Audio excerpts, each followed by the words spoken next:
guys, I'm Evan Etzbeth, a Super Rugby player. You're watching Gareth Mason on Walking Tour with G-Man. What's up, guys, and welcome back to another video. Well, Super Rugby is finished. Provincial games are done for the year. We are now focusing on international rugby. We've got the Rugby Championship around the corner. We have the summer games in the Northern Hemisphere that's going to take place. Can't wait.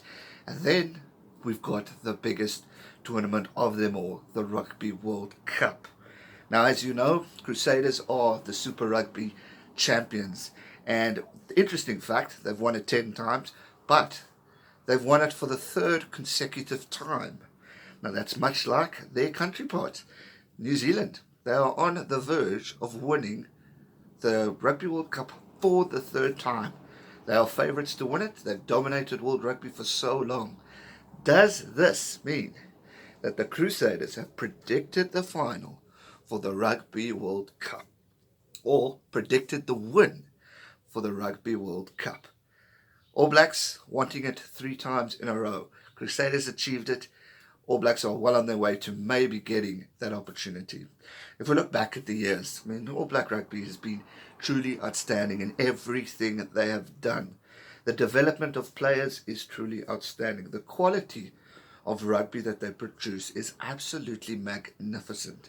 Now, obviously, last year they had 2 hiccups where they lost to the Aussies. The Aussies, they lost to Ireland. They lost to the Springboks in New Zealand.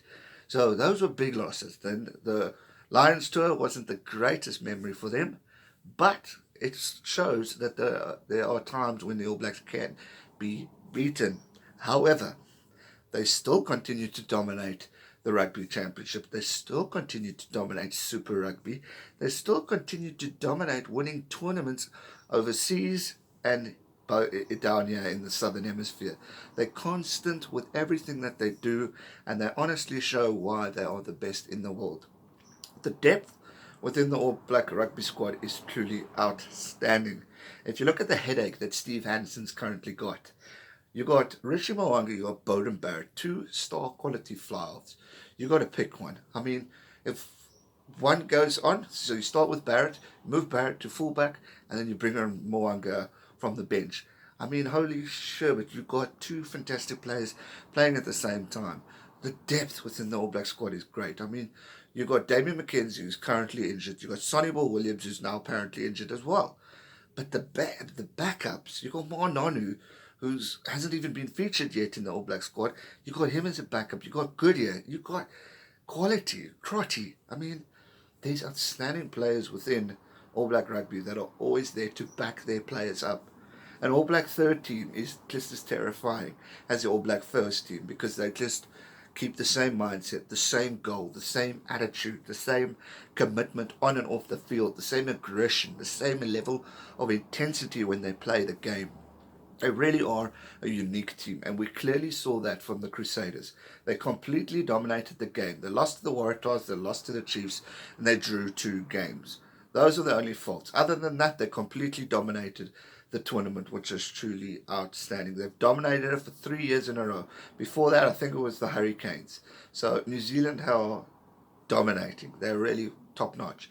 If there wasn't for a conference system, I pretty much guarantee that we could have maybe seen Hurricanes versus Crusaders final for the Super Rugby tournament, because the Hurricanes were right up there. But because of the system, they had to play the Crusaders. So again, the domination is the thing with All Black Rugby. They've just been at it and consistent. The Highlanders and the Chiefs and the Blues didn't have the greatest of seasons that they normally do. Normally they're in the playoffs. Obviously the Chiefs got there, but it just wasn't the greatest. Chiefs did it. It wasn't the greatest ending. The semi-finals consisted of the Brumbies and obviously the Jags, and then the 2 All Black teams. So for those other teams, they're going to pick themselves up and fight back next year. But you just can't write them off. The Blues, pretty much a weaker All Black team.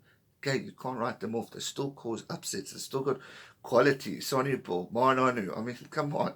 They're great names within that squad, and they're a great team. But when you look at the weaker teams from Australia, like the Reds, you'd think, okay, they are really weak. They're not always a threat, if you know what I mean.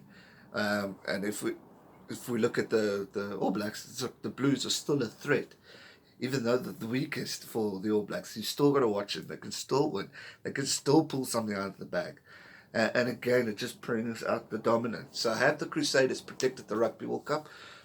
We'll have to wait and see. We really will, because, as I've said, this is going to be one of the most competitive Rugby World Cups we are yet to see because of the way these teams are approaching. You know, normally it's Southern Hemisphere domination. This year, we've seen, or the past few years, we've seen the Northern Hemisphere really catch a wake up and play quality rugby. I mean, Wales have turned a leaf. Ireland are strong as hell. England are on the rise up. Yes, Ireland had a bad year this year, but again, we're going into the summer tours. They might be back. They might shock the hell out of us. They did beat the All Blacks. England came close. We must remember those things. Wales, Grand Slam champions. I mean, it's the rugby and the level of intensity is amazing. They've challenged these teams, and they show why they are here to put themselves on the map and potentially get to a final and win the Rugby World Cup. So we cannot count them out. Hence why I say it's going to be competitive. People have written off South Africa and the Australians. Don't write us off, guys, because it's World Cup time. South Africa are developing a great team, and I'm telling you now, we are going to fight in this championship. I really believe that. And I will back my boys 100% on that. If we look at the Wallabies, yes, they're going through a shitty time, and it's not the greatest, happiest of moments and occasions. But a final brings out the strength out of a team. They are World Cup finalists from the previous World Cup. We need to remember that. So, yeah, interesting stuff. It's going to be an amazing World Cup. And to Crusaders fans, again, congratulations on winning it. So does it predict? It can mean anything. But at this stage, it does look like it's on the verge of that. 3 Super Rugby title wins versus a potential hat-trick for the All Blacks. So anything is possible, but it definitely looks like it's heading in that direction. Let me know your thoughts in the comment section down below. Do you think this win for the Crusaders has predicted the Rugby World Cup winner? Will the All Blacks get a hat-trick?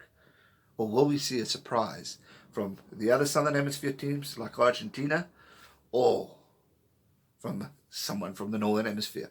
Anything is possible. That's going to do it for today's video, guys. I hope you enjoyed it. If you did, give it a big thumbs up. Subscribe if you are new and turn on the bell notification so you're always notified for future videos. 70% of you aren't subscribed, so hit that subscribe button. And I promise to keep the content flowing. The whole 2 weeks we've been going mad. It's been a good 2 weeks of great content, new subscribers, lots of great things happening, and I'm going to continue. Subscribe, and you won't regret it. Thanks so much for watching. Stay safe and never give up. Cheers. Make sure you subscribe to his channel for all rugby content. Stay safe and never give up.